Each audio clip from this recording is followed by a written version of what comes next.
are, where you are, how long you've been where you are, and yeah. So anybody in particular want to start, or I can pick on someone? Okay, I'm picking on somebody. Let's start with JT, Jessica Thompson. Hello and welcome everyone. Yep, I'm Jessica Thompson, audio mastering and restoration engineer and archival specialist. And I am currently based in the Bay Area, although I spent the bulk of my career in New York City working at the Magic Shop. I also spent a year in Boston working with Maria Rice. What else should what else should I say by way of intro? I love tape. I love cassettes. I don't like DATs. I'm happy to be here and share what I can and hopefully impart some nuggets of wisdom. Awesome. Thanks, Jessica. Maria, picking on you next. All right. So I'm Maria Rice. I am in Boston right now. I'm working at Peerless Mastering.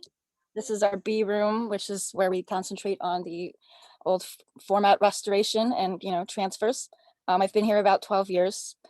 And what was the other question? I have a cat and I don't like acetate. All right, Anna. Hi, everyone. Welcome. I'm Anna Frick. I work at Airshow Mastering in Boulder, Colorado. It's really weird having two things in because I can't hear myself. Yeah, at Airshow, I've been here about 12 years also, and we work on a whole lot of different formats. 1630s are the bane of my existence. That's about it. Awesome. I'll just say a few things about me and then hope to not talk about me for the rest of this, but we'll see. So I just run the transfer division here at Infrasonic, and most of what I do is work with analog tape and lots of digital formats from the 90s because we are in Nashville. So that was a big part of that sort of country scene here. And I am also not a huge fan of DATs. However, I have made my peace with them because I do work on quite a few of them. But we also do larger archives, big legacy clients. So yeah, ton of fun. And lots of tech work as well, which I'm just now kind of getting into. So, but I want to start off with some pretty general questions that we had that were asked from our attendees. And first one, which I think is the easiest one, is just how did everybody get started in this awesome little niche section of the industry? And I'll again see if anybody wants to jump on that, and if not, I will pick on someone. I'll start. Sure. Oh, go ahead. So I went to school for audio production and music business at CU Denver.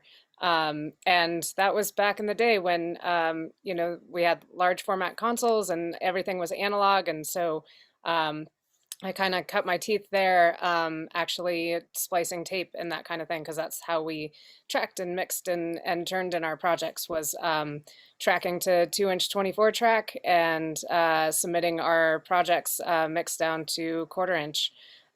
So that's where I learned. And then I hadn't really had much experience with it between college and working at Airshow. But then when I got the job here, I kind of dove in because we've got so much equipment here, and we get so many restoration projects and archiving projects. So that's where I kind of cut my teeth even further. Cool. JT, how did you get started doing this stuff? I think the love of it goes all the way back. Like I just always been a fan of old music, and it doesn't even matter what genre it is. So, in my college days, I was at the radio station playing weird old music and just developed a real affinity for those records you pull off the shelf and you're like, what is this? But for me, at my first mastering job as an assistant, my one of my duties was to perform quality control on the digitization of all of these Lou Reed recordings. We were working on a project with Lou Reed, and I had to just sit there and listen to Lou Reed tapes for hours and hours and hours. And I mean, I got paid for that. So that was my wide open doorway into realizing that I could develop a career around reformatting these amazing old recordings and allowing them to have a new life in the current age. Maria? I guess I got started by being sort of a bedroom beats producer. So how do we all start our own, like getting to learn any of this stuff? It's by figuring out how to build our own studio setups, and going from there. I also, since a very young age, always listened to cassette tapes and wanted to be the person who decided how much space goes between each song. And I now realize that's an actual real job that I have, living the dream. So, so I started intern here at Peerless, actually for Jessica. So, and helping with the QC and just learning just the process mindset that is involved in this kind of work. And started out helping with doing the vinyl transfers and cleanings, transfers, and then just the 1 to 1/4 inch tape, then cassettes, and occasionally some DAT. And most of our projects, the ones that people really get excited about, are for this label, the Numero Group. And so that's where the bulk of my experience comes from, and they are just a label that will just throw every format at you and then be like, all right, this is for one big box set. Like, here's one, like in my room, this who's could do, this came from like a stack of cassette tapes. And now there we are out in the world. So there's a lot of pride that goes into that. And there's a lot of dirty work as well. So yeah, and I spend a lot of time doing the digital restoration stuff using my cedar tools and isotope stuff. So yeah. Awesome. And we're going to touch a little bit into some of the tools and software stuff and some technical stuff later, I think. Wait, I have a question. How many of us were insanely proud of our cassette mixtapes growing up? Because I was so good at getting it off the radio and then making that space. And look, here we are doing it. And still with cassettes. It's funny because I think that maybe a lot of how we get started in this, or how that gets implanted in us, is from that early age of that discovery, like taking something from another format and creating something of our own, right? And I love that, Maria, you mentioned that you got started working with, or sort of for, Jessica in Boston, and I also kind of got my feet wet also working for Jessica Thompson, and helping her with some really, really cool Arhoolie stuff that she was archiving, some really great field recordings. So just a very quick but very meaningful shout out to JT, without whom I would not be here. So thank you, Jessica. So yeah, awesome. I want to just kind of ask a really broad question that also came in from one of our attendees, which is sort of like what is a typical, if there is such a thing, day for each of you in the office per se. I know that all of you are mastering engineers. I would consider you mastering engineers, great mastering engineers. I'm not a mastering engineer, so for me, I think it's great to sort of talk to that, or speak to that connection between the restoration and the archival world and the mastering world. So how much of your day is sort of dedicated strictly to the mastering? How much of your day is dedicated strictly to the restoration, working with old formats and so on, or just in general, day to day? Anna, let's start with you. It really varies week to week and everything. Dave Glasser, who owns the studio here, we share the same mastering room here. So it's really based on schedule. We've got another little production area where we do a lot of transfer work. So whenever I'm not working on a project here in the mastering studio, I'm usually working on restoration stuff in the other production area. Um, right now, we've got a couple of really large projects that we're working on. So, and I'm managing those projects. So I've got contract engineers working elsewhere. So it's quality checking all of their work. So I'm doing all of that, and file management, which takes up a huge amount of time, um, and database management, and then actually doing the transfers. So yeah, I would say, I don't know, 2 to 3 days a week, or probably cumulative is completely dedicated to transfer and project management, for our archiving projects. Cool. Maria? So yeah, my day to day obviously depends on what we have going on at that day. Like, so if we have a big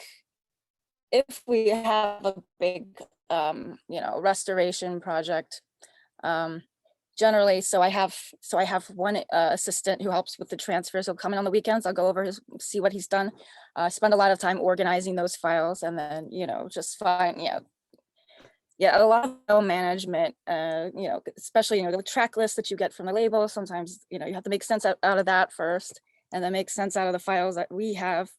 So that stuff. I also, then I go through all our, modern mastering projects. There's usually about, usually like my to-do list is usually like, 4 things to check over in QC, and then like, 3 or 4 other things to revise or create DDP masters or do some other, kind of detail situation, or just taking care of the clients. And then, I also share the same mastering room with the owner. So when I have a session, that usually starts earlier in the day. And then I come in here and do all of that stuff that I just mentioned. But yeah, it depends. Like if there's a big restoration project going on, I generally I devote the whole day to that, and I might end up ignoring a lot of emails because you have to get deep and focus and concentrate. So it's just a lot of time sitting in this chair. That's for sure. Jessica?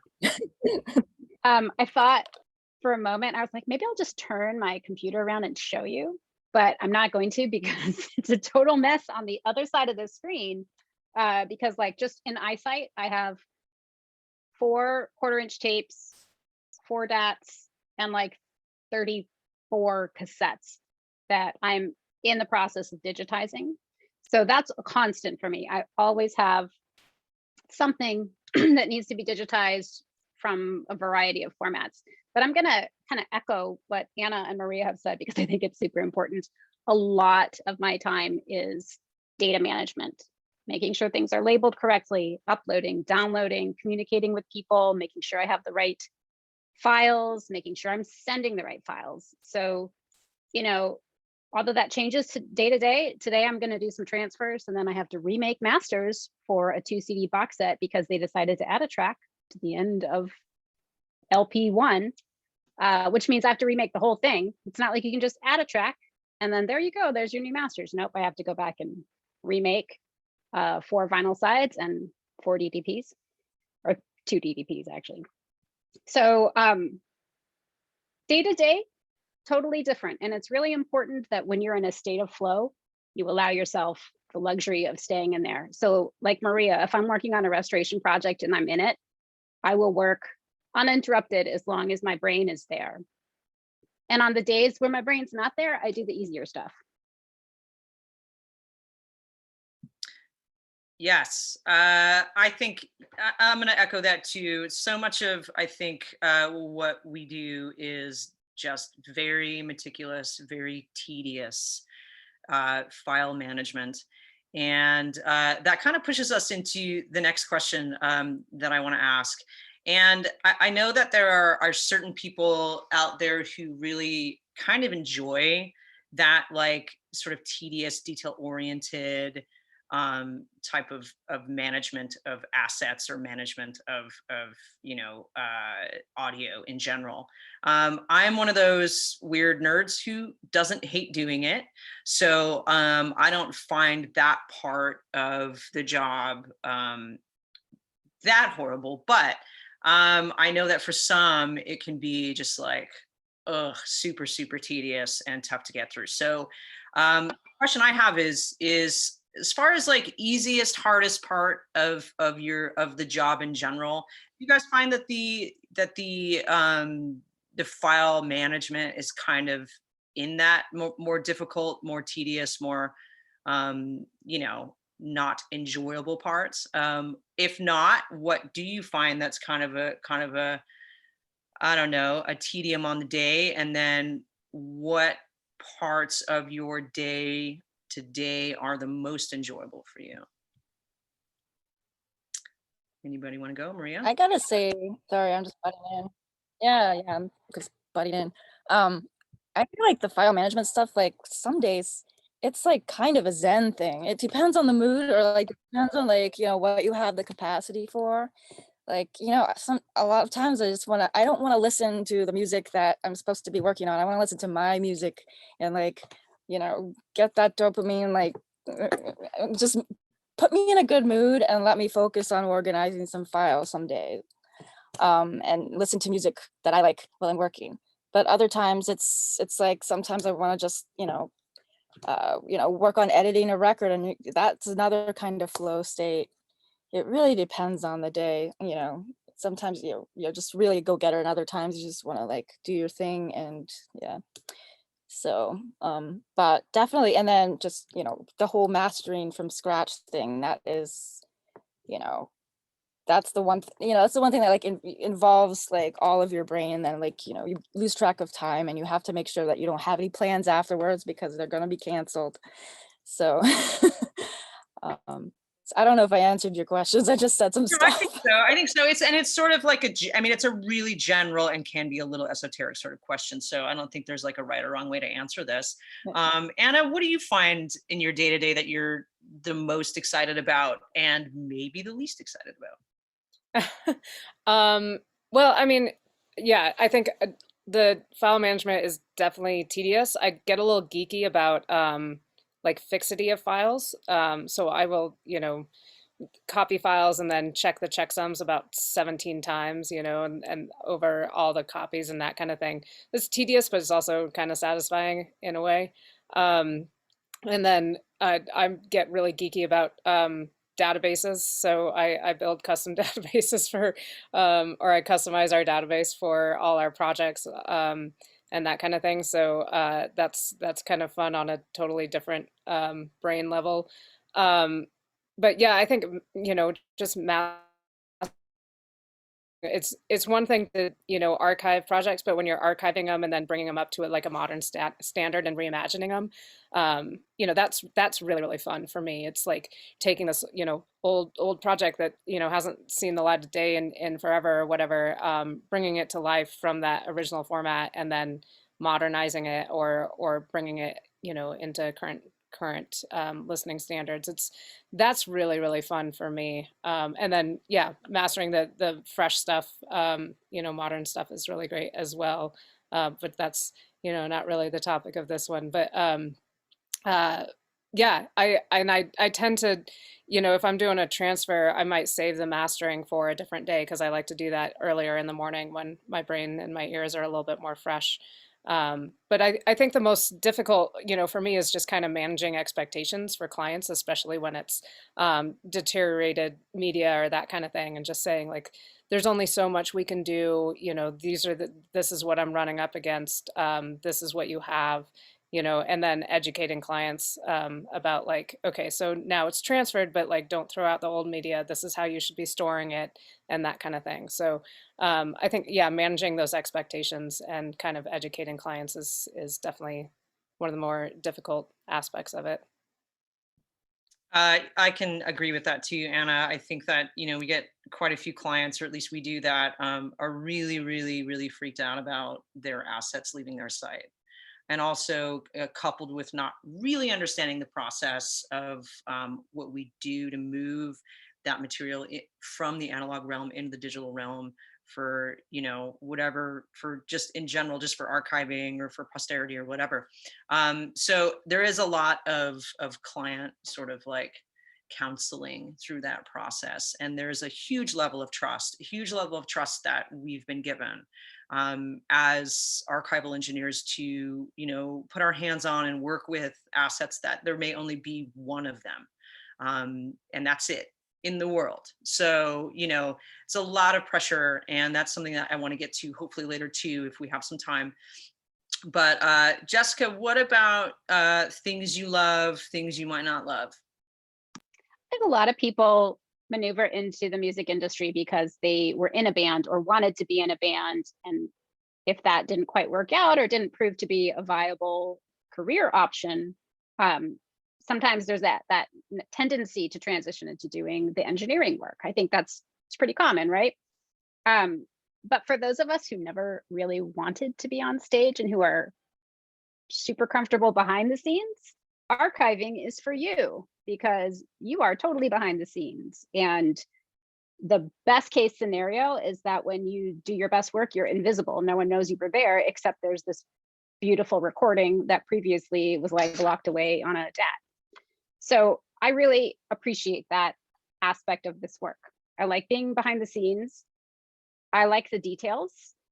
I love the flexibility of being able to work on different aspects of this work that whatever my brain is able to do that day, that's what I focus on. So if I wake up and I'm really feeling focused and energized, I will master and restore a really challenging record. If I'm tired or grumpy or just not in the mood for it, I will digitize DATs or cassettes or something that's sort of like a low stress thing. And I think that's a really great part of this job. And my Achilles heel is the tech work. When something breaks down, I am miserable. I don't want to fix it. I just want to like pay someone to come fix it. Here, in the same boat. You're here in all of that boat. And, before we jumped on, we touched a little bit about the absolute need for the younger generation to, I don't want to use the word like get, kind of hopefully step up, to terrible words to use, but like hopefully figure out a way to get in to learning some of these dying tech things, the art form of teching tape machines, the art form of dealing with tape heads and relapping tape heads and those types of things. What are we going to do when we lose those folks who do that so well? So it's I know I lose sleep over it here and there. So hopefully maybe we can get into that a little bit too. I want to touch really quickly on what kind of education does one need or should have, if any, to get into this area of the industry? Is it required, and at what level? I know it's probably a little different for all of us, but anybody want to speak to that? I'll jump in because I'm going to go out on a limb here and say I really value the straight up liberal arts education. And I'm not just saying that because that's what I did, but all of the technical stuff that I use in my day-to-day work, I learned on the job. I learned virtually none of it in school. And I did go to a master's program that had an audio focus. So I did learn some of the basics of working with audio.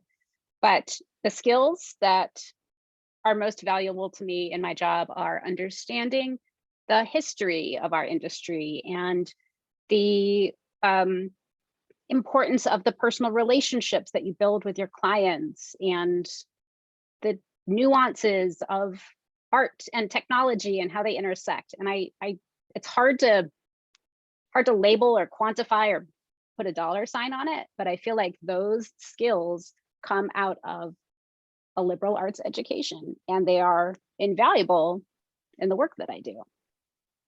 But my fellow co-hosts here might have other perspectives. Maria, what's your take on education for this particular area of the industry? I'm also pro liberal arts, but it's probably because I am biased, because I went to college for philosophy and art history and psychology. But I learned a lot of valuable like hands-on skills working in the music studio at my college. That's when I learned Pro Tools and just the whole decorum and like behavior and pressures of having to do live recording on your own, and having to troubleshoot and like do all that stuff and deal with the different personalities, and like when do I ask questions and when do I freaking figure it out, so that kind of stuff. And that was actually pretty valuable to me. And yeah, I did study some electronic music, but it is like all the technical stuff that's relevant to this job was learned on this job. And then I think the stuff that kind of sets that you get from having like a rigorous college education is just like attention to just being really good with details, being really thorough, and just being really methodical. That's kind of the most important thing, or just having that like conscientiousness, and yeah, and some people skills too. Anna? Yeah, I mean, so I think a formal education is kind of like an umbrella in this, just in audio in general. But where you land in the industry, in terms of what a kind of niche that you go into, all those skills get learned as you progress in your career, is kind of the way I feel about it. Um, or that was my experience. And sorry, that was just Dave walking in saying hi. But yeah, I think library, like I'm fortunate. My mom was a librarian, and so I kind of learned those skills of like just being methodical and cataloging and wanting to know where everything goes and where everything exists. That has been hugely helpful to me in this world. And I don't think, when you're a formal education necessarily prepares you for that unless you're doing a library sciences degree. And I don't think audio is really a focus, like actual preservation of audio is a focus in library science programs. So it's almost like a marriage of the two, is what you need for this kind of work. I don't know. That's kind of where I'm at with that. So I had a question come in sort of in the middle here that I want to touch on. And I think that I at least I can attest to the fatigue that some of us may have when we get into something that requires, and not to say that no other areas of the audio industry require these things, because they absolutely do, but that require like extreme attention to detail on top of having that pressure of working with assets that may be fragile, with clients that are like really concerned about outcomes, whether or not you're dealing with labels, things that can't be missed, just in general, that type of deep dive into a project, whatever it may be. How do you guys sort of reset your ears or reset your brains after those things? What kind of mechanisms do you have for sort of climbing back out of that like super focused mindset? I'll jump in because I actually just figured something out this week. I didn't even realize this is how I work. And then I was like, oh, I understand why I'm doing this. I was working on a really complicated project, high stakes because beautiful recordings, never before released, right? We all love those. From 1/4 inch tape at a fairly slow speed, so a lot of dropouts. So there are a lot of things going on. There's tape hiss, there's dropouts, there's other weird noises, and then there's the whole concept of having to like remaster these for release. I compartmentalize. So all I did was I went through the whole thing and I fixed all the dropouts. And it took me all day to fix all the dropouts because there were a lot. And that's the only thing I did. Didn't do any fades, didn't deal with hiss, didn't deal with any other noise issues. I compartmentalized, and like for the entire day, my brain was 100% focused on that's a dropout. I have to fix it. I haven't even done the mastering yet. So that's how I deal with it. I compartmentalize and I focus on one issue at a time. And then the only way I can reset from that is with time. You know, I don't work long hours anymore. When I'm done, and I go walk my dog. Maria, what about you? Is this about ear fatigue or just general brain function? I think you can attest to both. I mean, the question was sort of more specific to ear fatigue, but I think it pertains to just mental. I think both. I mean, those things for me, they come hand in hand. So I think I maybe have different coping mechanisms for both, but I think that it's a different type of stress maybe when you're in the archival and restoration world, and it can require a greater need for a reset. So I'm kind of sort of to attest to that, if that makes sense. Yeah, I think I also like to just compartmentalize, just like focus on one thing at a time. Like if I'm gonna be transferring vinyl, that's it. That's what I'm gonna be doing.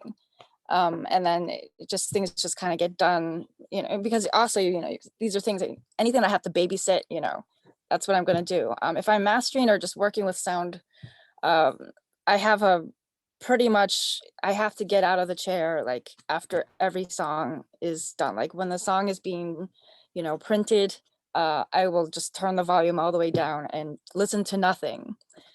Occasionally, if I really, you know, I'll listen to like some new age music and like, reset myself in a, you know, meditative way. And if it's really bad, I'll go outside, and just the breath of fresh air is so nice. So, but it's really about like, I definitely like I never spend more than an hour in this chair. Always, and if I'm mastering, always get out of the room or turn off the monitors when I'm, you know, when I'm printing the song. And it's like crazy because when I don't do that, when I'm like, okay, I just gotta plow through this, I end up having to do a bunch of revisions later.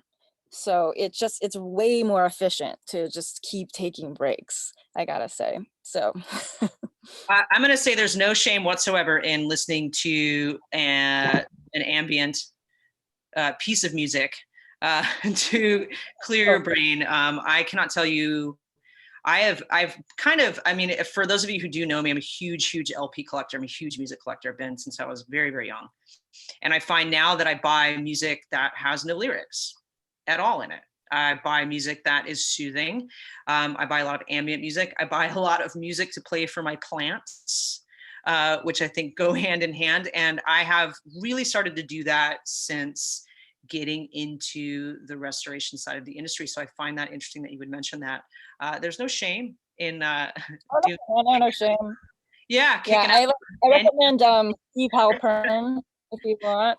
Yeah. Oh, also I have a yoga mat in here, and sometimes like doing like a plank is really like like doing like the camel back bend. It just gets the stuff flowing again. It's like, dude, just do a plank and you're good. So yeah. Yes, studio yoga is definitely a thing, especially when you're babysitting something. I would say here we're lucky that the studio is in the woods. So when I need an ear break or a brain break, I literally just walk outside, and it's like there are deer and foxes and occasionally bears. But yeah, I just walk outside and kind of take an ear break that way. And then, you know, I also try to recognize when I need to just like put things down for the day, you know, like Jessica said, not working long hours if you're not mentally there. And then like just in terms of balancing. I think I like to listen to music that I've been listening to for a long time, you know, things that I'm familiar with, and also seeing live music because I feel like that's a reset altogether, just to remember, you know, why we work in music to begin with. Just yeah, just to say like, you know, this is why I do this, and this is why I love it, and recenter, and then go back in. But yeah, there's no substitute for just knowing when to put everything down for a little bit. I do want to mention too that, you know, all of us obviously are dealing with this past year, with this pandemic and being sort of locked either at home or in the studio with very few people, and that, you know, this part of the industry can be lonely. It can be a lonely experience to sort of be on your own, and it's you and an old recording. So, and I think that I want to sort of bring this back a little bit to the education and mention that, you know, the community, the small community of archival and restoration folks are so incredibly supportive. If I was not able to pick up the phone and call Jessica or call Maria, or, you know, Dan Johnson's another huge resource for me. And, you know, to have those people supporting each other in the industry is so huge, and has helped me the most on the, even on the education side, when I get sort of stuck working on something and I forget that, you know, the tape is the tape and the standards are the standards. And, you know, that's just what it is. And I can't kind of lose my brain in it. And I think that with the pandemic and being kind of locked up together, you know, or locked up in a small space with your work, only your work, it's, you know, we maybe didn't have those live shows that we could sort of go see and blow off that steam and reset our brains. So I'm going to transition here a little bit into the demand for this type of work now in 2021, and I'd like to touch a little bit on formats. Are we losing things? Are things becoming untransferable? Are we getting into a day and age where we're starting to have to think or rediscover our process because of that? So the question is the demand growing for this specific industry?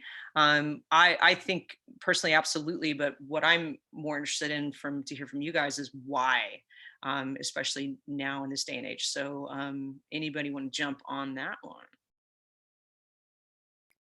one? Yeah, I think demand is growing.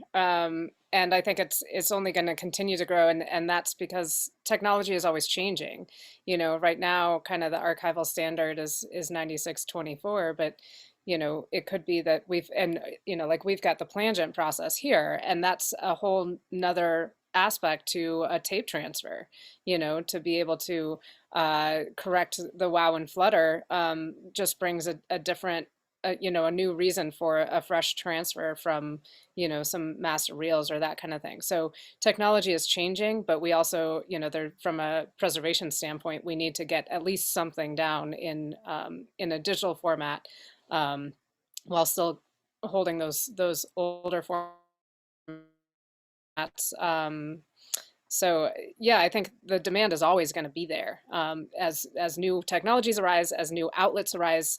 You know, podcasting has brought a whole lot of attention to historical audio. Like I'm doing a bunch of restoration on some old new agey stuff for some podcasts because there's suddenly a demand for it, and they're creating new content with this old archival audio. So the demand is always going to be there, and it's only going to grow as more people find new ways to listen and new ways to transfer.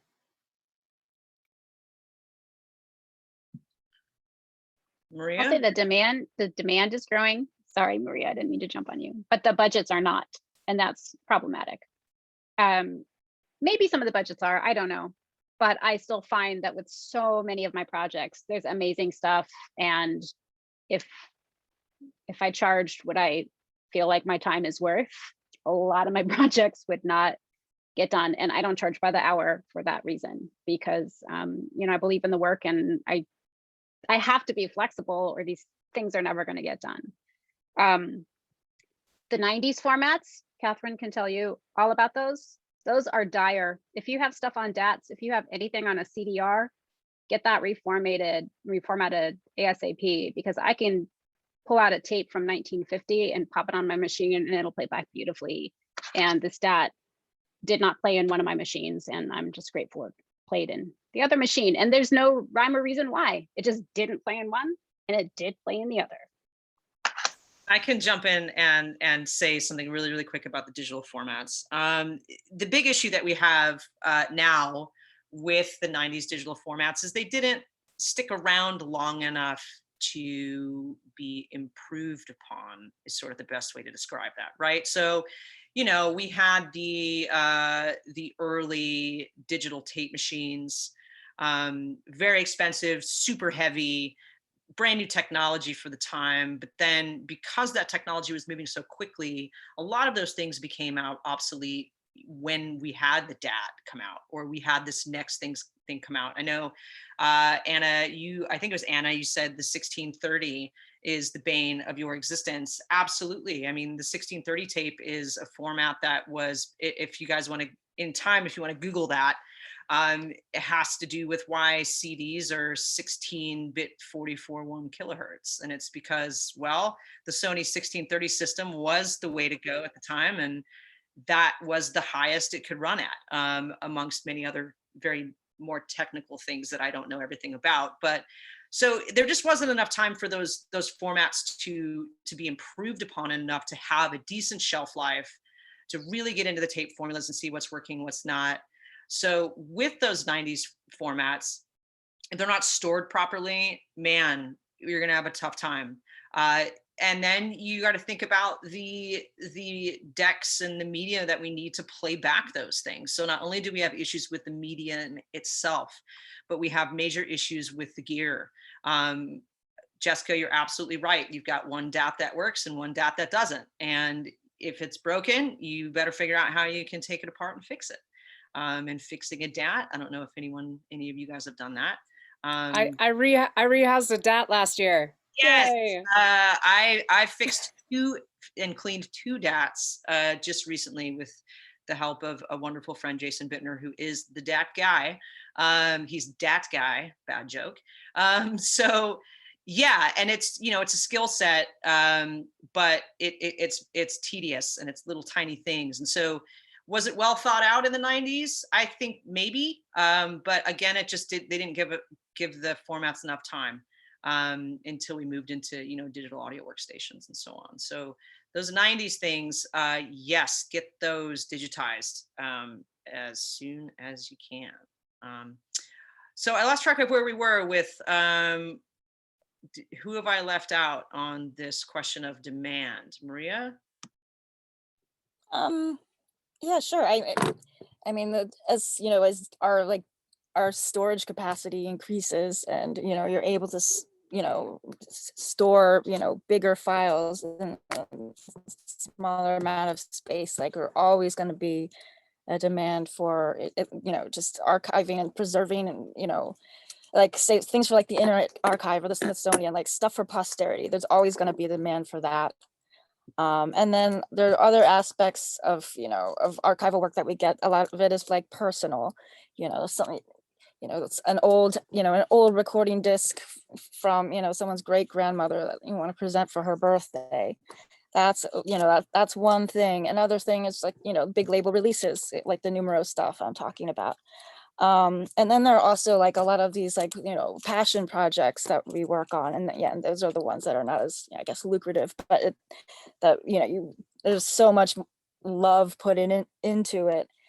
So there's always going to be demand for that, like people wanting to release the the whole body of work of this particular artist that they knew at this particular time in this particular city.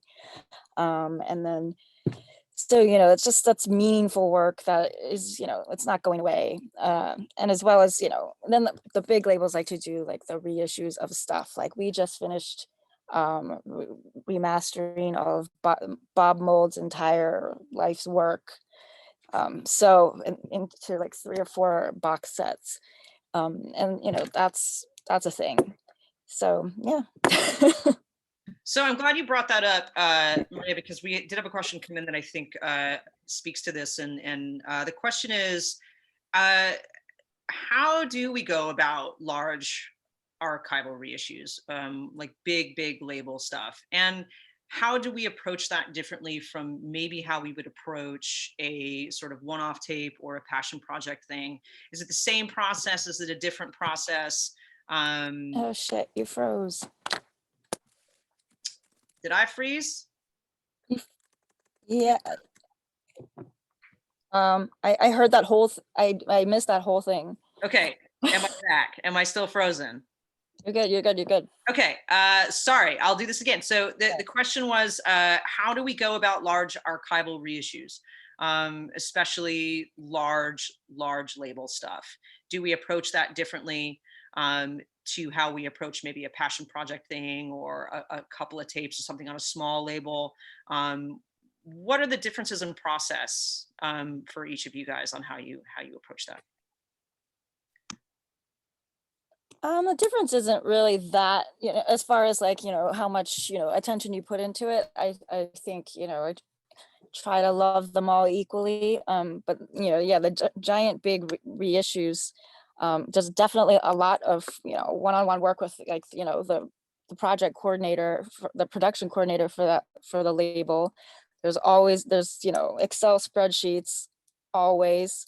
And always making sure that you're getting the most up-to-date version, because there's going to be a lot of metadata and all that sort of stuff that you have to stay on top of, keeping everything organized, but like breaking it down. So, if there's going to be, 25 LPs, you just break it down and be like, okay, what's the deadline for this? What's the deadline for that? Because you also have all these other.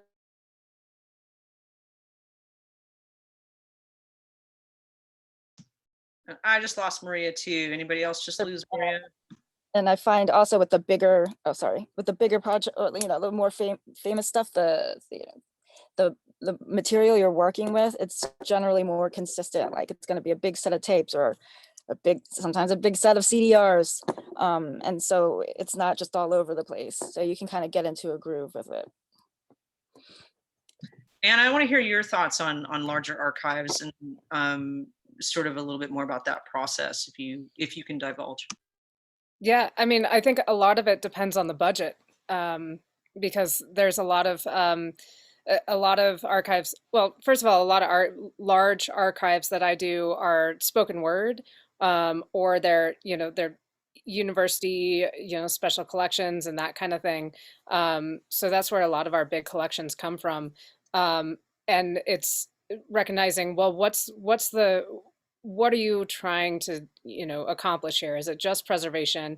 Are you trying to reissue it? Are you trying to make it accessible to the public for just scholarly purpose? So understanding the scope of the project from the client's standpoint is really important. And then respecting their budget and saying, okay, if there was no budget, this is what we could do. If there, but under your budget, this is what we can do. And kind of doing the best you can with what you've got. And then, yeah, just those little details of being able to catalog. I can't tell you how many collections I work with that have like no cataloging method whatsoever. And so I just impose my own on it because I don't know how they function without it. But yeah, it's tracking every asset, making sure that there's some kind of tracking through our whole process. And being really, really consistent about where everything is in the process, and being really consistent about the processes within that that subset of iteration. So, yeah. So there is a question I think is super important, and it's the next one on two of my lists here, which is when we're doing this, where is everything stored? And is there a better place or a worse place to store it? Do we do physical backups? Are we on servers? If the world were to end tomorrow, what's going to survive and what isn't? Like, is it best to have an analog master somewhere? Because the digital stuff is continuously moving. So I think this is a really important question. It might be a really boring one, but basically the question is, where does the data live? Jessica, I skipped you on the last one, so I'd like for maybe you to come up and start this one. Everywhere. Yes. No, in reality, and I think this works differently. If you're at a major institution, you have a totally different infrastructure to work with. But as an independent person, I record everything to a hard drive, and then I copy it to another hard drive. I actually keep a hard drive in a fireproof safe at home. And I have a hard drive at my in-laws' house. These are all mirrored, right? And then I throw stuff up in the cloud for delivering to clients and for cloud-based storage. And I have a catastrophic backup service that I pay for in case my house gets bombed and everything's gone. And then I call Backblaze and say, hey, can you give me all that data from that hard drive? So that's like, as an independent person, it's a lot of hard drives. They are mirrored. I back up religiously and consistently, and kind of echoing and amplifying what both Maria and Anna said, like, that consistency is key. You have to put in the work at the beginning of the project. Like, before you ever hit play, you have to know, what is my file naming convention? Where am I storing this stuff?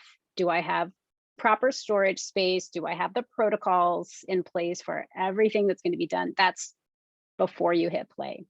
But in terms of saving stuff on analog carriers, I personally don't do that. I am taking stuff mostly from analog to digital, and that's how it's preserved. And then the idea is you save the analog original media carrier. I know some people use LTO tapes. I have heard of people storing on, like, going to new analog, like magnetic tape, but that's not part of my workflow at all.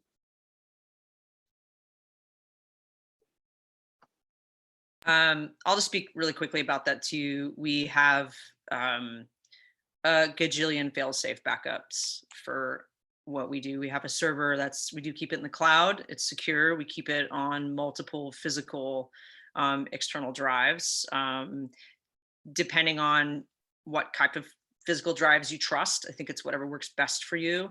I know the Synology is a good way to go.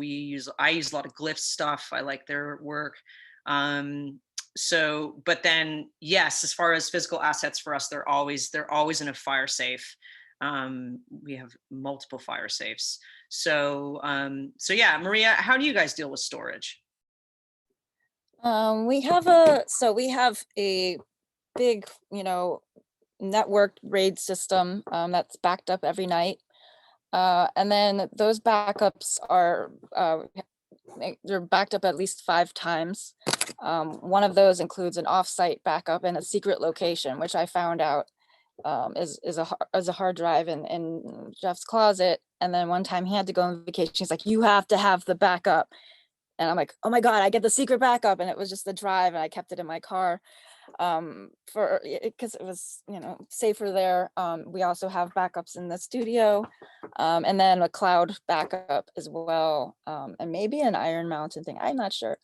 And then anything that's over 10 years, like every single thing we have ever done is backed up somewhere. But if it's over like 10 years old, then it was backed up to DVDs. So then we have books and books of DVDs. So, and then those are copied 5 times. But it's a pain to pull stuff off of there. So fortunately, we don't have to go into them very often, but backups exist for sure. It's definitely an obsession of the studio as well. So moral of the story, back up again, and then back up again. Anna, your thoughts on that? Yeah. No less than 3 places, one place always offsite. So we've got a cloud-based, and then RAIDed drives here in the studio. I'm curious about your use of the Glyph drives, because I've had really bad luck with them. Like, every single Glyph drive I've had has failed catastrophically. So I feel the same way about the Lacey drives that my partner religiously uses that I have never had luck with. So it's such a weird thing, because I feel like some folks do really well with a certain type of drive and some folks do not. I, again, am using a little bit older Macs for work because of the stability right now. And so it could just be like, maybe that drive works really well with those OSs. No idea. So I don't know. I think, whatever works for you, As long as there's a backup, you can access it. It's safe for you. Go for it. You know, I mean, I think, yeah. I did learn with the question. glyphs. Yeah, Jessica. Don't daisy chain the glyphs. So I lost a glyph once, and it was because it was daisy chained. So I just like one at a time. Yeah. Yeah. I always Yeah, same thing. Yeah. Well, what are you guys' thoughts on spinning drives versus solid state? I'm just kind of curious because with me, my mindset, and maybe it's a little antiquated at this point, is spinning drives you can still have data recovery on, but solid state, it's when it's gone, it's gone. I find that opinion to also be really split. I have folks that are SSD, like SSD all the way, and some folks that are like, nope. I think that there's a lot of that maybe in the archival industry where, I mean, I recently just had a discussion with somebody about, do we still demag tape machines? Does that even do anything? You know, it does. Jessica says it does. I agree. However, we've got we've got a lot of folks and both power on both ends there for solid state. So maybe it's not a bad idea to have a spinning backup and a solid state backup. We can have it now. I mean, if the budget allows for it, right? So I want to move into a little bit more of the tools and technical area of this. And I know personally, I work almost exclusively with tape machines and physical pieces of gear to do this work. Obviously converters as well. But when it gets into the sort of plug-in side and the digital audio workstation side, it's really simplistic for me. I tend to do the transfer work and then pass it on to a restoration engineer or mastering engineer that has those tools and is really familiar with using them. So I'd love, and I have questions about this too as well. So I would love for you guys to talk a little bit about tools that you find necessary, whether software, hardware based or mechanical based, that you can't go without, and ways in which to maybe get into those if they are really expensive, which they can be, right? Is there a way for folks that are just getting into this to tap into those tools without going super duper broke? And are they relatively easy to navigate? So anybody can start on this one. I know all of you guys use these tools, so I'm just going to let you guys pick it up. So whoever wants to talk about that. Okay. All right. So my DAW day to day is Sadie, and it's kind of a boutique thing, but really good for precision kind of sample accurate work and just dealing with stereo files, and with that, and it also works very well with the Cedar restoration tools, another kind of a boutique company, but basically the kind of the gold standard of restoration tools.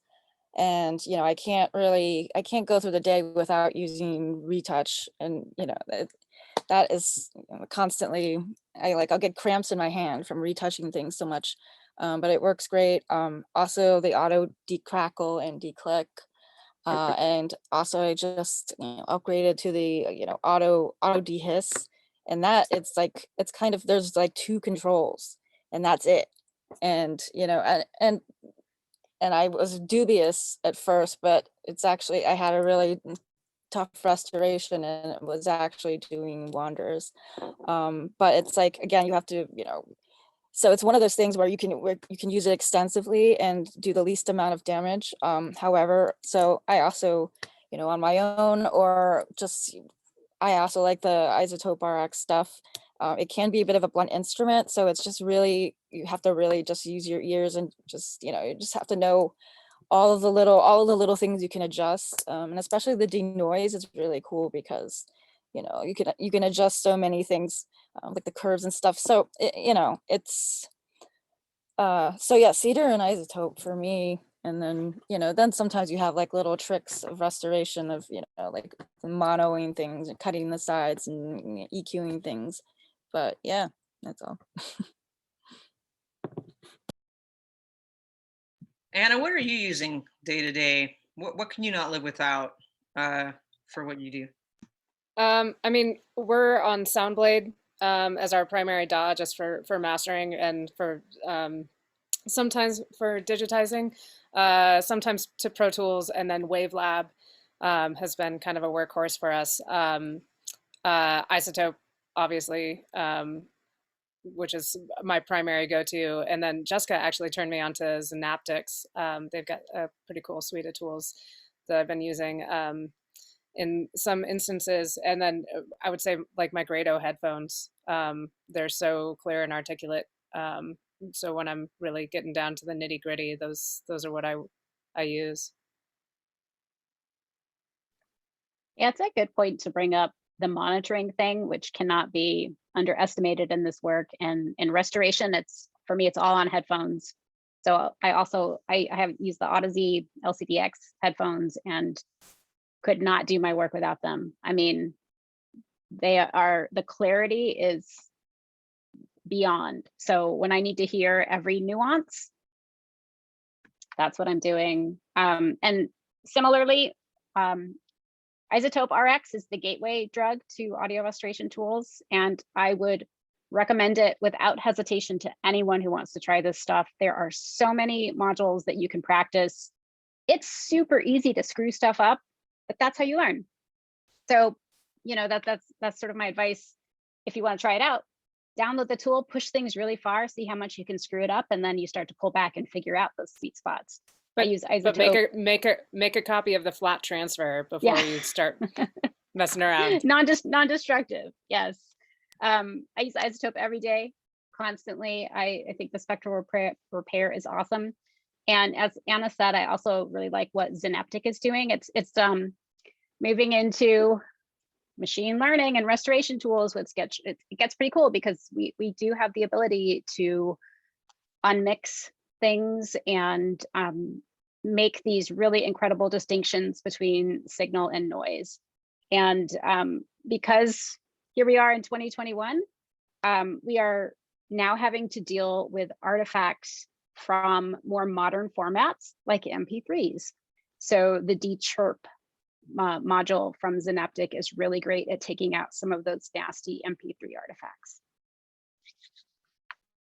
So that kind of pushes me into the next question, which is like, you know, what's a great starting point for somebody to get sort of dive into these staples of restoration and archival, and you know, seems like Isotope's a great way to go, maybe with some horrible sounding audio, and you know, just get into the learning process of you know, tackling some of that stuff. And I feel like, you know, I get the question a lot, like, well, you know, how do I get good at this, or how do I practice this? And really, that's what it is. It's just lots and lots of hands-on and practice. And the more you do it, the more you can pick out and more easily isolate what that problem is, because you've heard it before when it comes to like, oh, I've got flutter, or you know, my tape decks azimuth is off, I can tell, or things just aren't sounding right, there's noise reduction happening, and even though the tape didn't say there was noise reduction on it, clearly it sounds to me like they used noise reduction. So it's really just a matter, at least in my opinion, of just like doing it and doing it and doing it and doing it and learning as you go. So yeah, anybody else want to attest to like ways for somebody to kind of jump in and maybe get into this without having a mentor sitting there? And then also, can we touch on, are there resources out there to learn about these different restoration processes? Are we still looking to the Library of Congress for these things? Or obviously this right now is a huge resource for, you know, people who want to get into things, but resources, what are they, where are they, and how much can they help somebody getting into this? I just popped one in the chat. There's a resource called the AV Artifact Atlas. And that's a cool place to go if you want to hear what WoW and Flutter sounds like, or what it sounds like when you digitize a cassette that has been encoded with Dolby B without the Dolby B decoded. so that's just a fun place to mess around and like train your ears to hear what these noises are, because that's the first thing. If you don't know that you're hearing something weird, if you don't know what a misaligned azimuth sounds like, how do you know you need to align it, right? But my best advice, which does rely on resources, is digitize the same media item on different machines. And I know that it's a luxury to be able to do that, because typically we digitize once and we get it right that one time. But I've been dealing a lot with cassettes lately, and I just did a cassette that had been digitized on a totally pro machine, right? That didn't sound very good. They sent it to me, and I digitized it on mine where I have the ability to adjust the azimuth. And I mean, I've been doing this for almost 20 years, and I was blown away by how much better my version sounded. I'm not saying that to be braggy. I just like 2 different cassette decks offered very different results from the same media item. And you need to know that that can happen, so you can understand, you know, how to set that target and know that you are doing the best you can. So different machines, try it, compare.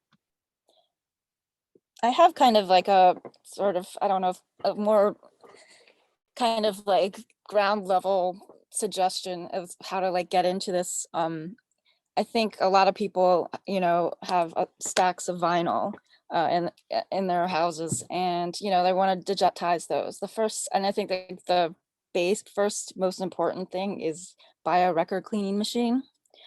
That's like the ground level of, and that's like the actually when it comes to vinyl stuff, it's like the most important step in a way. So get the record cleaning machine, clean your records, and start working on transfers in that way, and you'll start to, you know, I think you can go from there once you just get your hands dirty, literally. It just goes from there.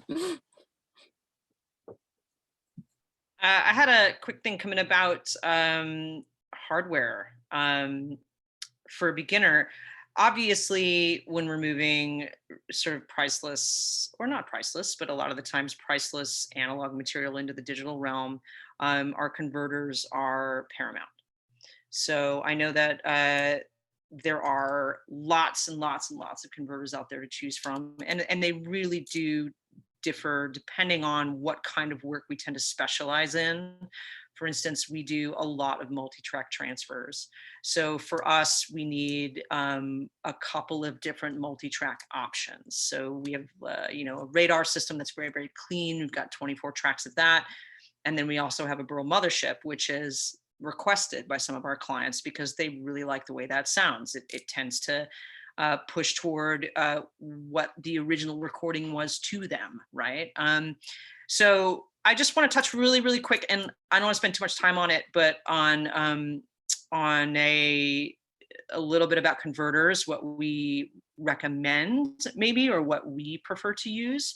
Jessica, what are your thoughts? One thing that really sucks about this work is that the gear is astronomically expensive, and there is no way around that, because if you cut corners with the gear, you get suboptimal results in your transfer. That is what it is. I spend a ton of money on gear, and that's part of the job. But as far as converters, I use Mitex and Metric Halo and find them both to be pretty great for what I do. If I had $10,000, maybe I'd bump up to the Lavries. I don't know. Anna, Maria, what do you think?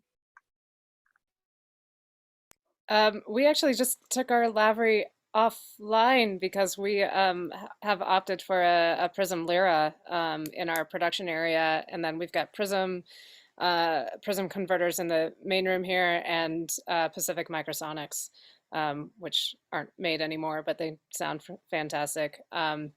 So those are our options. But yeah, our Lavery, it's just sitting dormant in a rack right now, which is kind of sad to say. But the Lyra offers the Verifile verification, which is nice. So yeah. Maria, what's your favorite converter in the studio? So for like the analog transfers and all the stuff in this room, using the Forsel technologies, we have a DA and an AD. Each one you can get on like eBay for like $3,000 kind of thing. And I love the simplicity of them. I love that I can change the sample rate and like shit doesn't blow up. And I also using the Antelope isochrone, like atomic clock, and that synchronizes all the stuff in the studio. And in the A room, we're doing like fresh mastering. We have like the Lavery Gold and the Pacific Microsonics as well. But I just like, yeah, I like my simple Forsel, like there's like one button and some lights and that's it. That's what it's, and it sounds great and stable. Yeah. So just real quick, I think that all of us can agree, one of the most important things, if not the most important thing, and yes, Jessica is absolutely correct, these things are expensive. It is expensive to buy a tape deck that is going to be functional at the level that you need it to be to run a clean and proper tape transfer. If we're just talking about tape, open reel analog right now. So yeah, and that can be, outrageously expensive, especially to upkeep it. You got to pay a tech to fix it, unless you know how to fix it, which some things I do and some things I don't. So, I'm sort of in between there, but there is a lot of money up front in those things. And if we don't have decks or gear that is working 100%, it's really, really tough to do this work and do it well. And also having converters that are great sounding converters, So I think that those two things are really speak to the hardware for me more than anything else. There's lots of other things happening, what headphones are we using, what monitors we're using, but those two pieces for me, pretty big. So I'm gonna move on really quick here to a few other questions that I want to touch on, and I had one and I lost it. So because of that, I'm going to go into a fun one, and it's the question is, what was, if you can think of it, the most difficult restoration project or track or thing that you've worked on or that you've restored? Why was it so difficult? Yeah. Let's hear a little bit of a nightmare story. Who wants to go first? I'll start. We just wrapped up a project that we were working on for 2 years of digitizing Navajo oral histories that were recorded in the late 60s, all onto little 5-inch reels.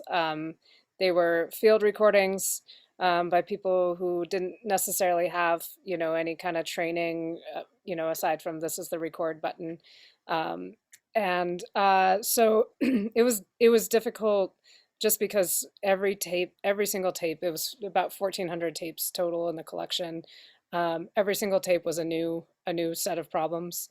And then when it came into restoring them, there was, just so much distortion, environmental noise, tape noise,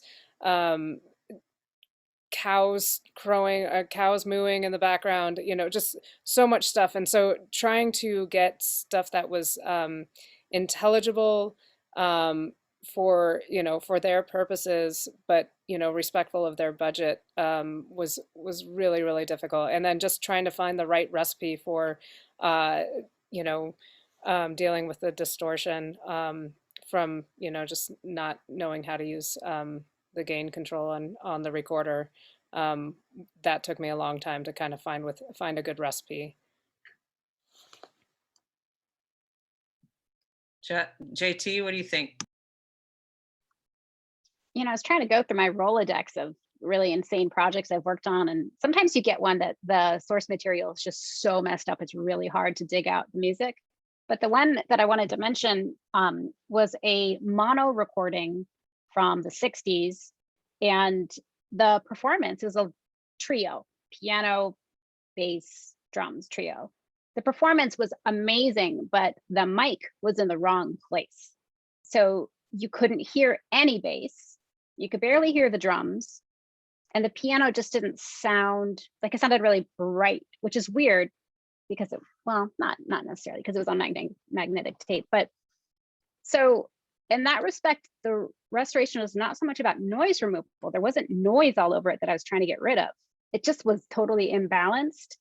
And I went back and forth with the producer so long on this until he finally was like, just try it, just try it. And I used the unmixing tool in Isotope to spit out stems. It made me stems of a mono recording. And I could remix the bass, drums, and the piano to essentially like recreate this recording in a way that sounded like amazing. Like it sounded like you were in the room at this club, whereas previously it's like you were in the club, but you were like in the bathroom. That's what you heard. So I totally did not believe that Isotope would work. I was really skeptical. I thought I was going to get crazy artifacts and it was going to sound all weird. And it worked. And I'm really happy with the way the recording came out post-mastering. Maria, toughest thing for you, or one that you can think of?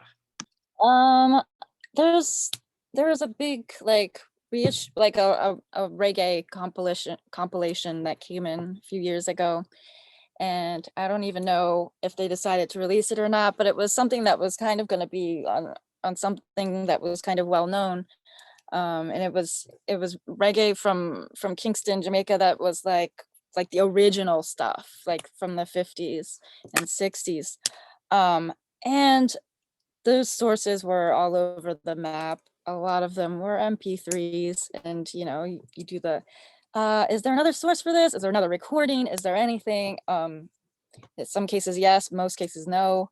And none of the transfers, we didn't have any of like source materials, so the transfers were done by different people at different times, and a lot of them had like way too much noise reduction. So, and what that sounds like is just, you know, ostensibly clean, but then all this garbly stuff and a lot of, you know, just lost frequencies that are just hard to get back. And also the problem with too much noise reduction on some of the transfers is that, you know, it gives the client this sense that, oh, well, this is what it's supposed to sound like when you clean it up, and not, you know, and not realizing how much is getting lost.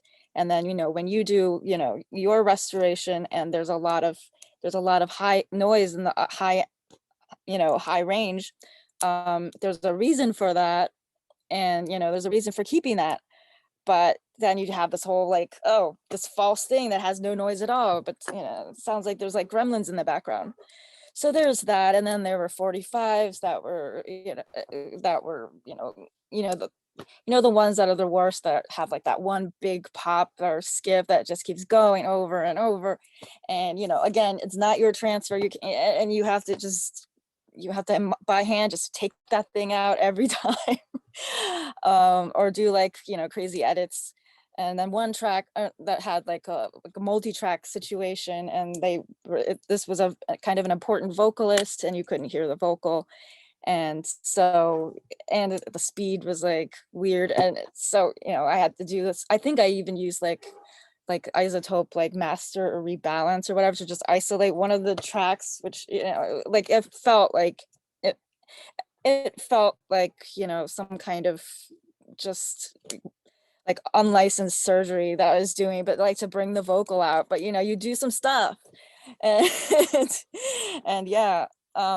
And then, you know, and then at the end, I think the hardest part is just knowing that, you know, this person, the stakeholder who's like in the studio is, you know, really paying attention. And there's some points where he is kind of visibly disappointed that the best you can do. And I'm like, and then you're like, is this the best I can do? And then, you know, yeah, so it's kind of that. It's like, you don't really feel like victorious at the end. Right. But you know.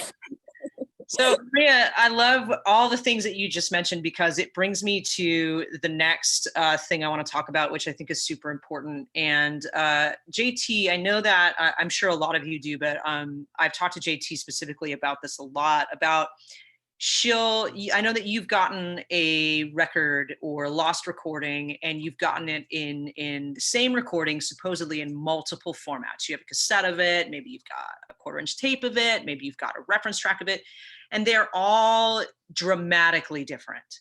They may be different speeds, they may be different this, different that. So it's a very broad question that I hope we can kind of get deep into, is how do we know what sounds good?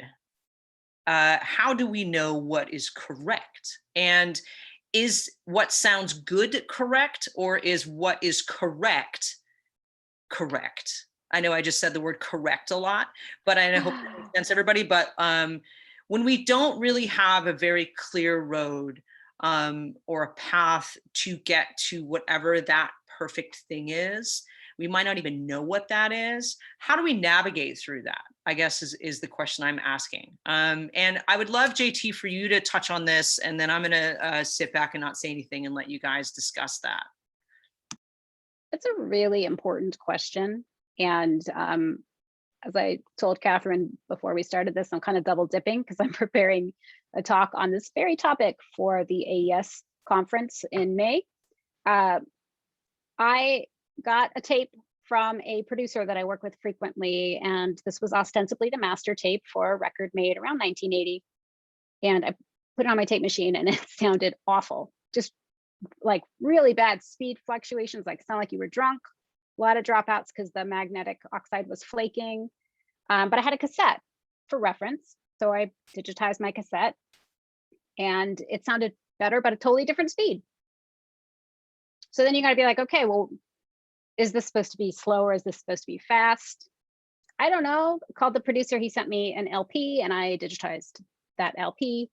And the LP proved to be our best sounding source. But how do I know that? And one of the ways was just simply the stability of the recording. Magnetic tape is linear and stretches. So if it's not stored well, or if it's had a rough life, you're gonna get like this slowing down and speeding up drunk feeling when you play it back. And I can't fix that.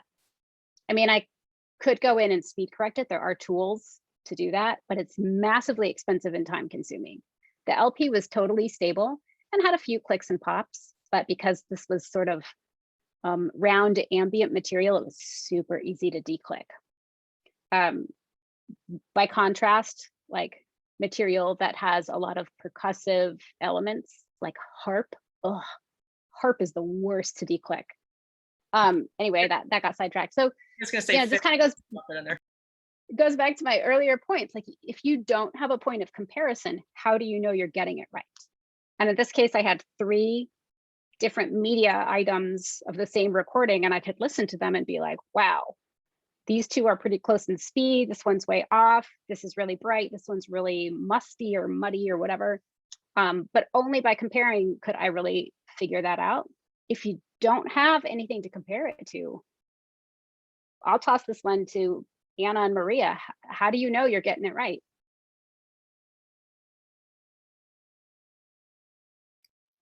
I don't know if there's not a black and white answer for that, really.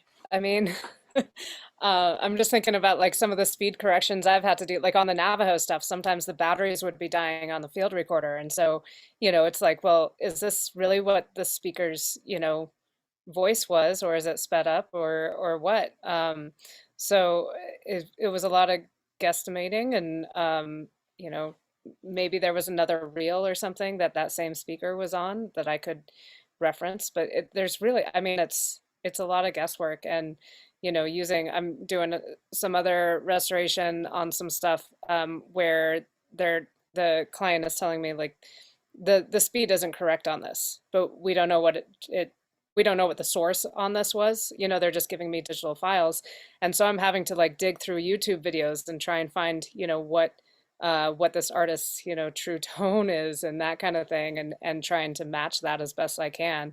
So, but without those references, and are those references correct? I don't know. It's kind of I don't know, it's kind of like the analog version of machine learning, like trying to ingest all the possible sources and come up with the best possible solution. Maria, how do you know when something sounds good, or is it different every time? Yeah, I mean, it is different every time, but I always, default to, um, the stakeholders, like, and just going back, there's a lot of, going on YouTube or, Discogs or whatever. I mean, a lot of the stuff that comes through here is something that has been reissued in the past. And if that's not the case, then there's somebody who's got their whole heart and soul in this project, and they know what this person, what the singer or whatever is supposed to sound like. So it's like whoever's giving the final decision, that's kind of how we have to, default to that, because it is, especially when you're dealing with tapes, cassette tapes, whatnot, like the first time I ever encountered this, I was freaking out. I'm like, it's not the same speed. And then, talking to other people, just like, it's never going to be the same speed. And that's the beauty of it. So again, it's going to have to go to the preference of the client and or the artist or the person who knew the artist, and or what are people in the world already used to listening to, like, and that's referring to the YouTube stuff and stuff like that. So it's just, yeah, what does culture say? Basically. I think that's a really good point, is, recognizing what the stakeholders' goal is, because sometimes with projects it's intelligibility over musicality, and understanding where the client is aiming, with that. Sometimes it's, if it's for scholarly use, they might be trying to transcribe the lyrics, or, something like that. And so you're not looking for necessarily something that's more pleasing to the ear. You're looking for something that where you can hear the lyrics or something like that. So understanding, the scope of the stakeholders is really important, and the purpose of your work from their standpoint. I have a really wild example around that too. In trying to meet what the audience is expecting as well as the stakeholder. And that's a record I did, like, I don't know, like 10 years ago for Awesome Tapes from Africa. And I had a DAT and a cassette that played at totally different speeds. I was like, this is not like a slight speed fluctuation. This is like chipmunks and not chipmunks. But chipmunks had been released. The sped up version had been released widely throughout Africa and was really popular. So when it came time to remaster this, I was like, well, wait a minute. Am I remastering like the original, which sounded normal, or the sped up version, which sounded chipmunky? And we had to go back and forth. And like, long story, I did both. I mastered both the slow and the fast version, but this had been a DAT that had been digitized at the wrong speed. So you get DATs can play back at 44.1K or 48K. A little switcheroo happened during manufacturing. And that's how this record went out to the world. And that's how everyone danced to it. So it was totally wrong, but it was what was expected, and it was right. And now I guess you can hear both versions somewhere. I want to speak really quickly to agree, Anna, with everyone, but Anna specifically, about it really is what the scope of that project is. What do they want to do with it? Are they just storing it forever so it never gets lost? Are they re-releasing it? And it really kind of goes back to the client. And a lot of the times the client doesn't really have an answer. And I think that what's terrifying at times, but also really wonderful about this work is you, as a restoration engineer, as an archival engineer, are taking on, again, a really amazing sense of responsibility and making that decision. Because I mean, they may leave it up to you how they want this recording or this thing to exist in the world forevermore post your work. So that, for me personally, I think that's a really wonderful thing when that happens, to sort of be that person to make that decision. It can be really nerve-wracking. It can be kind of, heavy at times to do that. But and this pushes us into, unless anybody else has anything else to say about how do we know it sounds good, which I'm sure we could probably talk about this for a long time. But this pushes me to favorite standout projects. I know that you all three of you, very talented ladies, have worked on really incredible stuff. And I am curious, as is our audience, as to what maybe one of those was a standout for you, something you think back on with in kind, and why. And anybody can start this one.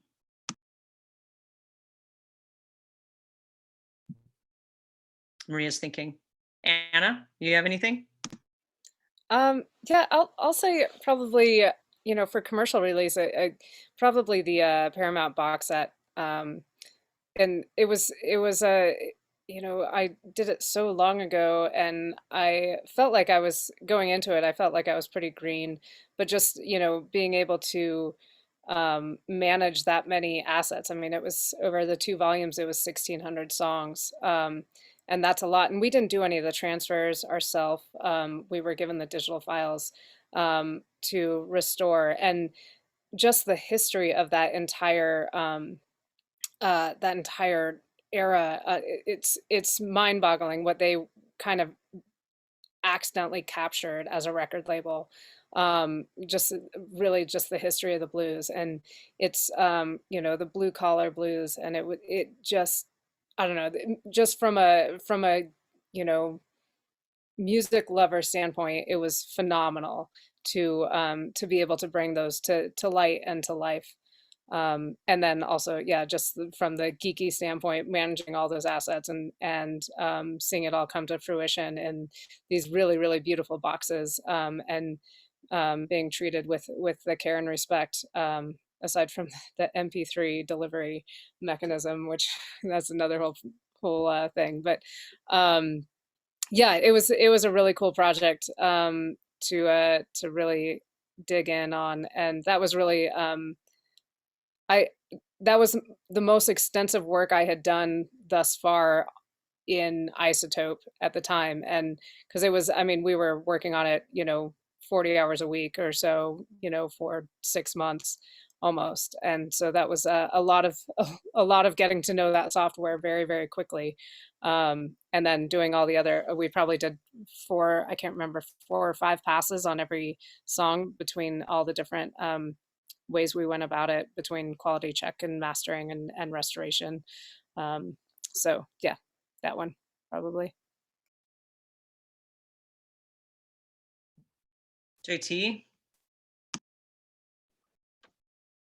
Kind of a different answer every day, but I feel extraordinarily privileged to have a really long time working relationship with the label Awesome Tapes from Africa. And I've done a bunch of records for Hailu Mergia, for that label, from LP and from cassette. And that's been just incredible to dig into that music and hear it. Similarly, I have a long working relationship with the Errol Garner archive, and done everything from digitizing tapes to remastering a bunch of records for release, things that had never been heard before. And again, it just speaks to the incredible privilege we have in doing what we do. And also the stakes are high. If this is the one chance you have to get it right, it means you really have to put in the time and trust yourself, trust your producers. It's hard work, but I think the payoff is pretty great too. Maria, what about you? Favorite standout or a standout, and just in general? I think so. There's one that I guess I kind of mentioned before, although I've had a couple like these, where I have it right here because it was behind me. Like, I got this 10-inch audio disc recording, blank on one side, from 1941, of the client's grandmother singing. And she hadn't heard her voice, recorded in this whole time. And they didn't have a turntable, didn't have any way of playing this thing back. So they overnighted it to us, and it was, it was noisy. It was, everybody, but I like, I felt this pressure to just like, let's just get her voice intelligible, because it was good singing. And just get it intelligible, because then they were going to present it for her 100th birthday. And and then I'm like, is it going to be good enough? Are they going to be really, really disappointed? Because are they going to expect it to be this like pristine thing, or and so it turned out like, when they played it at the party, and everyone like started crying, and not because it was bad. So Nailed because she hadn't heard her, they hadn't heard her voice, and like, she's 100 years old now, and this was a snapshot of her, when in her youth. So it was kind of crazy. And then another one that sticks out to me is, well, I was working with Jessica on the Internet Archive, and she's probably tired of me talking about this, but I discovered this treasure trove of what's called party songs, and that I didn't know existed. I didn't know this was a thing. You think of people like the 30s and the 40s, and they're very like prim and proper, and they don't say it, they don't make dirty jokes and make songs, but apparently these were like, sort of records that were circulated, at parties, or, played for, the soldiers out at war. And, my favorite one, like the title's like "Give It to Me, Daddy," and it just gets worse from there. So I ended up learning a lot, and just of, our cultural history. So that was my favorite. So I'm going to speak to that really, really quick, because we do have a very sweet shout out from your friends at the Internet Archive, Jessica and Maria. And their question is, why and how are you guys so cool? Well, obviously it's because you do what you do and you're amazing people, but and we should just mention really quick about that, the Internet Archive and the amazing work that they've done to preserve such incredible material. And for those of us who have had the opportunity to work on that, it's a privilege, and they're doing great, great things. So thank you to them. But yeah, to move into that a little bit, and Maria, I'm going to go back to you, because my question is about moving into this is about prep.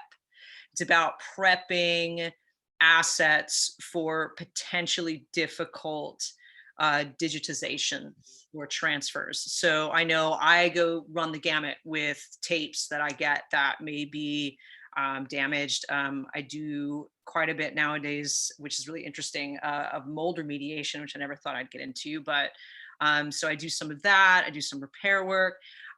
We do have a question from an attendee that's specific to vinyl, sort of the process of how to prep for a vinyl transfer.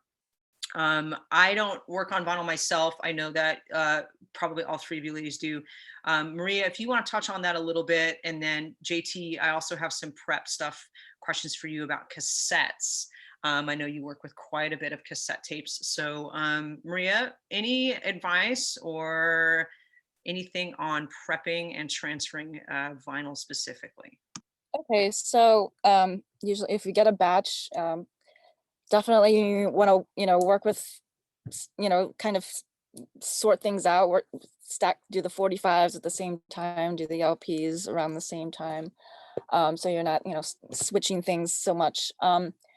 Again, cleaning the record is key. We have a VPI record cleaner, which is basically, it spins it on a platter and you squirt record clean solution. We use Pure 2 for vinyl and Pure 1 for acetate. And you have a little brush, and you're just physically like removing. That's just actually one of the little satisfying parts of it. You have this dull looking gray record with years of stuff accumulated on it, and then you just kind of scrub it away and vacuum away the liquid with the stuff in it, and then it's shiny, hopefully. And then prepping, and then cleaning needle of our, so the turntable would usually use for transfers is it's a VPI. It's kind of a very niche thing. Also we have a techniques thing. So we warm up the amps, manly steel head for the VPI, clean the needle, clean the needle between sides every time, transfer a side, clean the needle, make sure there's no little pieces of dust and stuff that's going to affect anything. Kind of babysit depending on the project, usually use a high sample rate, like 88.2 or 96K, just to make sure that, for posterity's sake, we've got that recording, and, in the future we can do with it, what as much as with it that we can, and just recording that and babysitting it a bit, sometimes you might want to retransfer some sides because there might be some aberrations that you suspect are not going to be able to remove in digitally. So that sort of thing. But yeah, it's what's one big messy day of cleaning records, and then having like this this sequence that you kind of robotically adhere to and always consistent kind of thing. So yeah, and then obviously naming your files. Before you press record, which sometimes I forget, but yeah. KT, just super quick, cassette tapes, they can be such a huge pain in the ass, as I encountered with some of my analog tapes, also with my DATs. What kind of prep work do we do for that? Do we just shove them in the deck, hit play, hope they sound awesome, or are we getting into the cassette tape itself? How are we dealing with that? Cassettes I like them. I think they're fun, but here's the thing with them. Sometimes they're totally easy. Sometimes you pop them in, you fast forward, you rewind, and you hit play, and they sound fine. And it's when they don't that things get really complicated. So a lot of times you have to manually adjust the azimuth. Sometimes throughout the tape, like things will change. So that is dependent on having a cassette player that can do that. You have to know if you are working with a type 1, 2, or 4 cassette, and if it has Dolby encoding or not. And of course, you never believe what's written on the cassette shell. If it says Dolby, that does not mean that Dolby was used. So you always have to kind of use your ears and try both ways until you figure out what sounds best. The worst case scenario, and I've got a stack of them lined up for later on today, you have to pop them out of their original shells and put them in new shells in order to get them to play back. And that's because something's gone wrong with the mechanism, they break, you have to splice them, the little felt pad is gone or worn or doesn't work anymore. So there's like the physical casing deteriorates, and then what do? You put it in a new one. Yeah, that's cassettes. Love them, hate them. They're making a comeback. They sure are, for reasons that will always elude me personally. However, that's not to say that they're not fun. It's not a fun format to experience. It is physical. So at least there's that. Anna, anything you want to attest to about prep or about any kind of like remediation or things you have to fuss with before you're moving it, specifically analog things? Yeah, I think I've dealt with quite a few cassettes. I think I'm up to about maybe 5,000 cassettes over the course of my career, in total. So yeah, same things that Jessica was saying. Exercise the tapes, all tapes, always exercise them. Those splices on,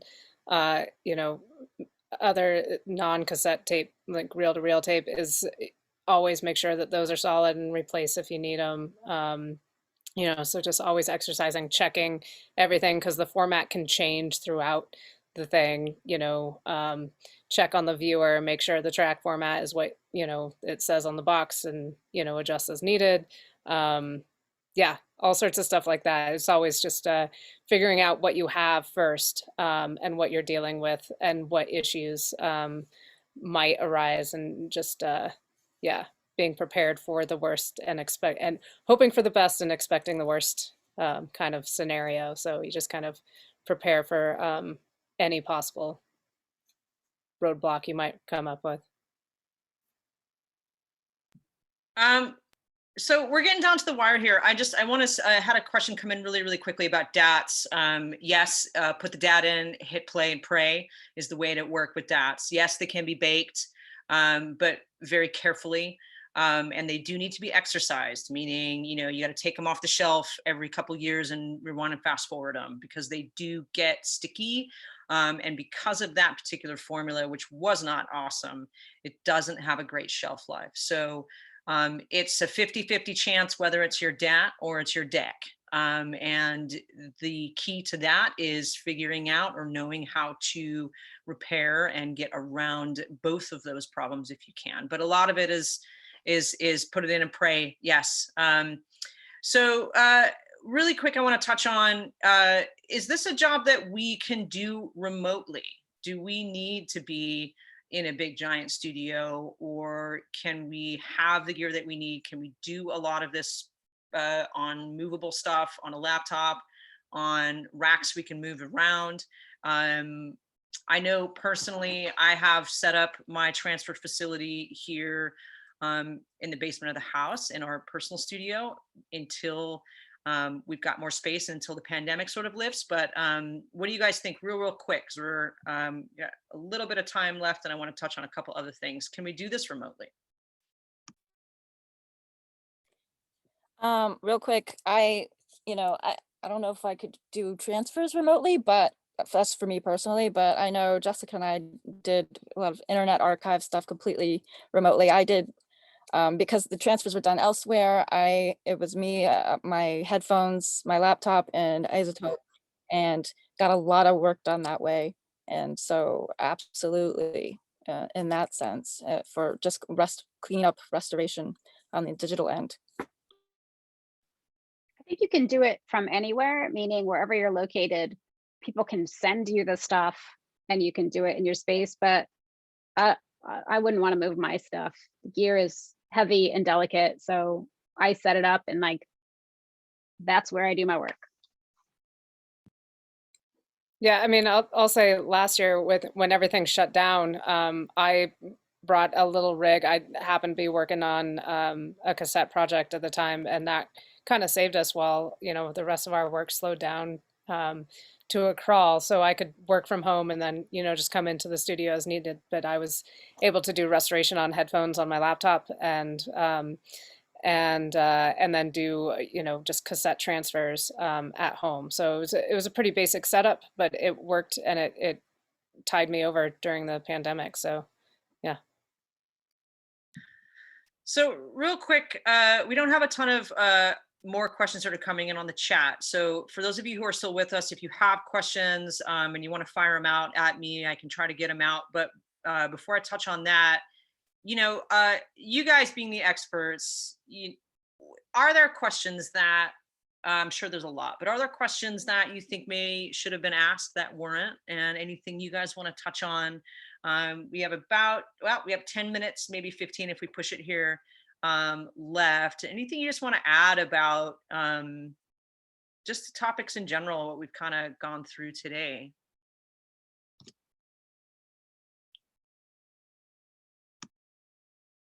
And if not, don't have any other questions coming in either. So I can go on to some fire stuff, some fun stuff.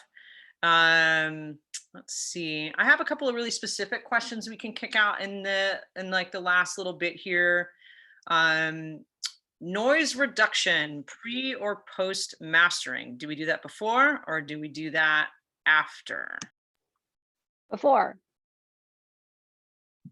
That would have been my answer as well. Or both, or throughout. Yeah. Okay. Yeah, the bulk of it before, but then Yeah, I mean, you're always going to hear something. Yeah. Mm-hmm. Okay. Cool. Yeah, agreed. You might hear stuff on your headphones that you didn't hear before in the quality check process or something like that, and go back and reevaluate. Cool. Bourbon or tequila? Bourbon. Bourbon. Tequila always tastes like a bad idea. It tastes like I almost died when I was 17. It depends on the tequila. I don't know. Maria is an excellent mixologist, by the way. She makes a brilliant cocktail. I'm very lucky to have her cocktails. let's see, what else do I have that's fun? Oh, I've written all over my notes now. Let's see, best practices, we touched on that. Oh, you know what? You didn't ask, someone asked about like, how do you juggle a family? Oh, well, and I try to steer clear of the of questions of those matters, but it's yeah. okay. We have the time, and I think it's still important to talk about. So, how do we find time to deal with kids and partners and husbands or that kind of stuff on the day to day, and still not, get our work done and not lose our minds? And anybody can go first on this one. I'm gonna take a back seat.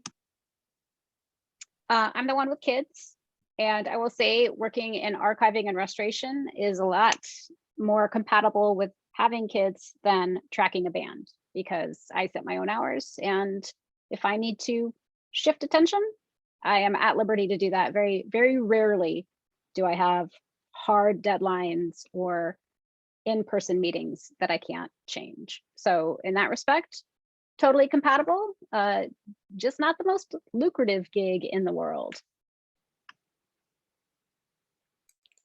Yeah, I would say defining boundaries is really important. I'm lucky enough to be able to say that I work kind of 9 to 5, Monday through Friday, and I try not to answer emails on the weekends.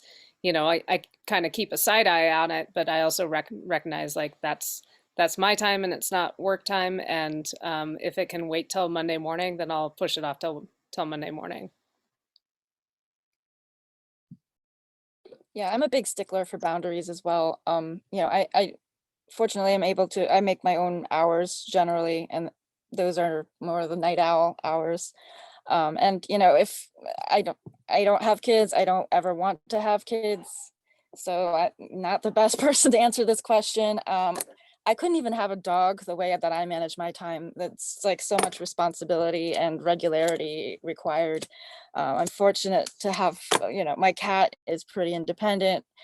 So, but yeah, boundaries and also, when you have like, a partner or, just friends in general, it's really important for me to balance my life and have that time with them. But it kind of has to be like planned ahead of time. There's no like after work drinks at 5 p.m. Like that's out of the question, for me, because that's like when I'm starting. But yeah, so the weekends, and then I've always, when I'm do have a partner, it's always somebody who is kind of the same mindset as me, and so we respect each other's time when you have to like go really late, when you have to do like a 12-hour thing. That's not going to be like an issue, because yeah, we respect that mindset. So and yeah, so, and then I'll make up for it another time. So just being really flexible is good. Or you can just, my partner is a mastering engineer, which is interesting, because I find that we have to actually make time to be together and not be working or moving towards something that's related to work, because we work, well, technically now we both work for the same company, which is interesting, which we sort of it wasn't a thing that we had planned on doing. It's great, it's awesome, but so I think for me it's tough we have to really try to separate, like, I find a lot of the time it's like, even when we do have that time where we're just eating dinner or we're doing something that's not work related, we're talking about work, or we're like, oh, I forgot, like there's this thing I need you to denoise. It's like, it only take like 5 seconds. And can you so it's a lot of back and forth with work. And that can be a really weird sort of thing to navigate through.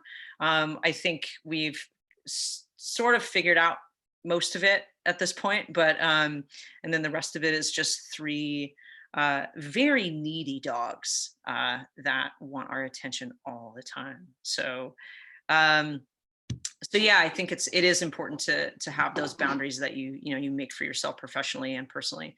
And it's also very wonderful to be have people around you and have a partner who either appreciates the audio industry for all of its time and lack of money, and who are may also be a part of that. So yeah, so we're coming up on 3 o'clock now. I just wanted to kind of do this outro and thank everybody so much for attending.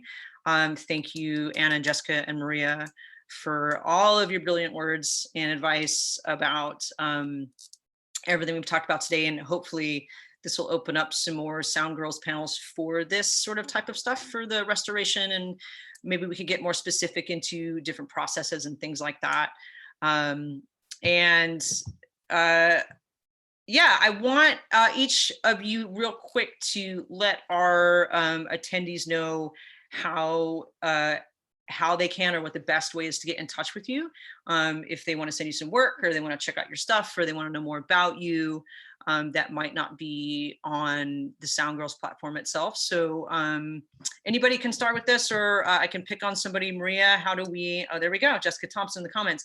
Maria, how do we get to know your work, or how do we get in touch with you? You can email me directly at maria@peerlessmastering.com. Peerless Mastering is all one word.